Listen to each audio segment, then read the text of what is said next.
Berbekalkan tumbler dan juga handphone aku, dalam poket aku sekarang ada RM15. Kau rasa aku dapat makan apa? Aku dah hujung bulan dah ni. Makan apa sedap sini Kopi Saigon mengurangkan. Ni ada coffee bean. Jom jap kita tengok ada apa dalam ni. Apa yang ada RM15 kat sini ya? Tengok semua tu. Oh ada ke muffin RM9.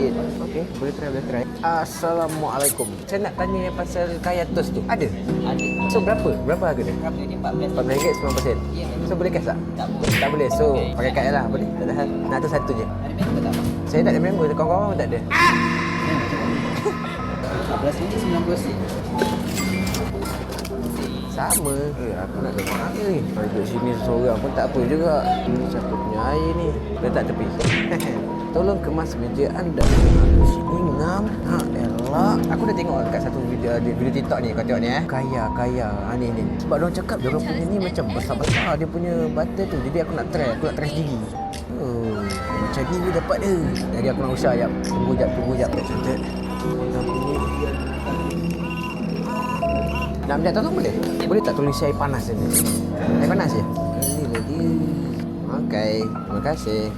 Inilah dia benda ni. Marilah kita duduk sini merasakan benda dia ni. Tengok dia punya tu mengenak-ngenak kan. Tengok dengan dia punya telur lagi, dengan dia punya ni lagi. Tapi kan, aku dalam poket aku ada benda tau. Kau tengok tak? Sampai apa? Jeng. Dah poket aku ada benda ni kata. Main gila dengan aku. So aku buka benda ni. Aku masuk dalam ni. Sorry dah sikit kan. Aku curang sikit lah. Aku buka coffee bean tapi aku pakai tumbler Zeus. Air Zeus. Alright. Ini dengan air panas pun kau boleh bancuh. Boleh ke kalau air sejuk? Kacau-kacau dulu.